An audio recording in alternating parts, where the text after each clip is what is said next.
Hey everyone, welcome back to the Beast Studio, and today I'm here with a brand new video for you guys. I'm going to be talking about High School Musical, the musical, the series, such a handful, Season 2, Episode 4, titled The Storm. Sorry this is a few days late, but I'm excited to be getting into it. Pretty good episode, I gotta say, probably the best episode of the season, so let's go ahead and get into it. So my overall thoughts about this episode were my expectations were a little bit low going into it just because it seemed like it was going to just be like the storm was going to be so dramatic and like it wasn't going to mean anything. And sure, it wasn't really it wasn't really like the highlight of the episode. Like the dramatic storm wasn't the highlight of the episode, and I think that's okay because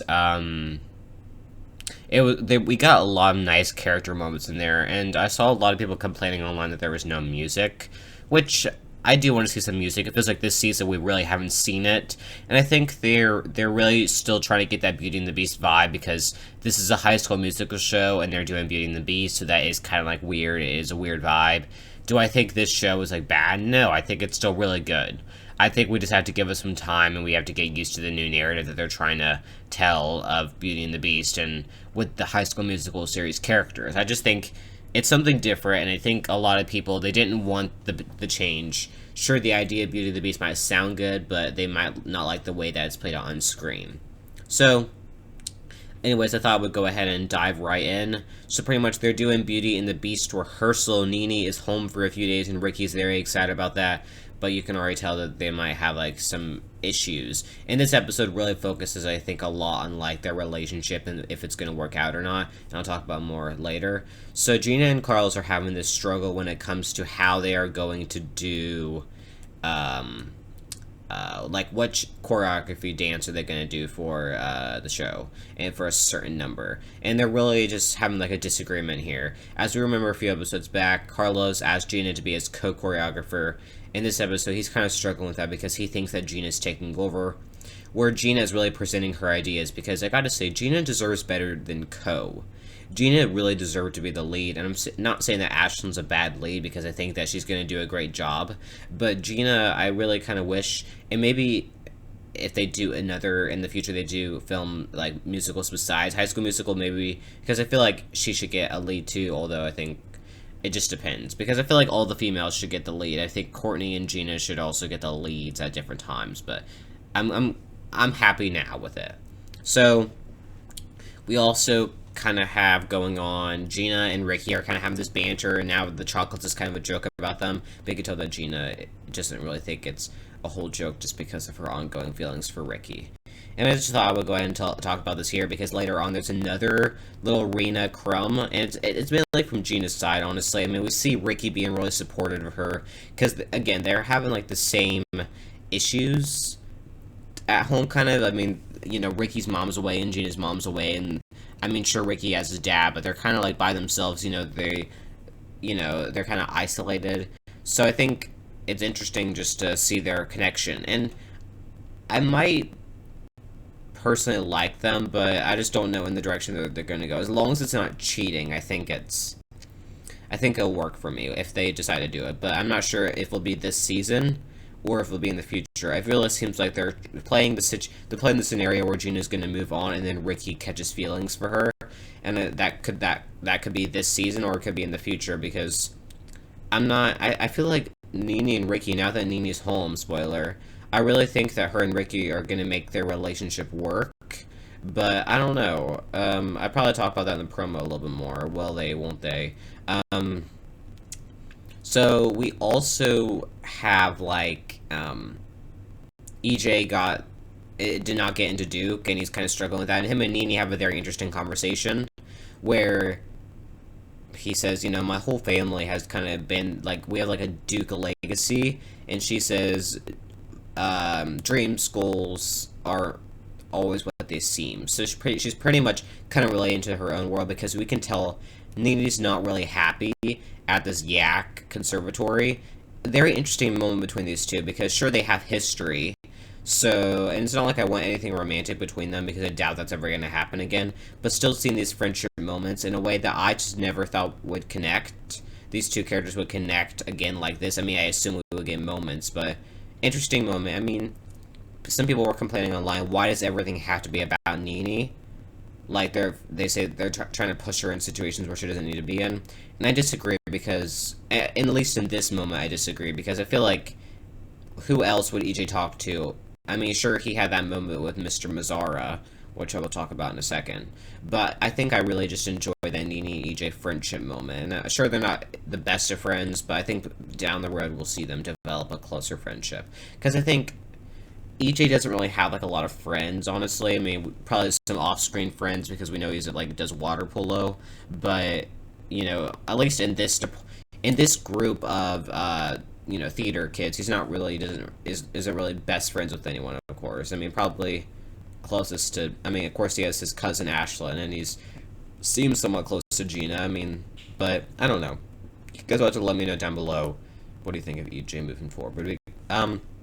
The moment with him and Mr. Mazzara, I personally like too, because we saw like Mr. Mazzara. I don't think they know how to use him properly, so they're kind of pushing him in these situations. But I still think it was a good moment because it shows that Mr. Mazzara was hoping to get into Caltech, but that didn't really work out. Just kind of like that. And he still sometimes thinks about it, but he's mainly let it go. And I think EJ really got, and I guess in the future we're going to see EJ just having to let this go. And I think that's good character arc for him because we haven't really seen him that much this season. So I think really like that moment. On the other side, I really did like the moment between Miss Jin and Nini, where Nini's kind of stressing out about this because they're in the car and the storm hits at this point, and Nini's stressing out because she's not sure she'll get back to Yak before the morning, and Miss Jin assures her that they'll get her back to where she's supposed to belong. Really funny moment when Miss Jin's like, because apparently like the tow truck or something is like breaks down or they have like ice cream like trucks issues, and she's like, who would eat ice cream on a day like this? That was pretty funny. That was pretty funny. So yeah, we get this really cool moment between Miss Jin and Nini. And Nini's like, all these people, they wanted me to go because they wanted me to support my dream. And Miss Jin says, all these people want you to be happy, including me. And then Nini asks, what decide that to give up your dream of Broadway, like theater. And then Miss Jin says she was auditioning for Frozen. She was helping an Elsa out. And then that girl threw up all over her sheet music. And she was more concerned about helping young Elsa out than the audition. And then she looked down at her sheet music, which is covered with puke, I guess. Gross to think about. And the only words still on there were "let it go." So she let that dream go, and then she found out that East High was looking for a new drama teacher, so she started over. So interesting connection here too, because I wasn't expecting this connection, but I really did like these moments because I think Nini needed some motivation. It obviously wasn't going to come from Ricky because Ricky just doesn't have that same experience, and I never thought that these two would make that connection, just like the Nini and EJ. I never thought they would make that connection, just like EJ and Mr. Mazzara. Really some unexpected connections, and I really do enjoy that.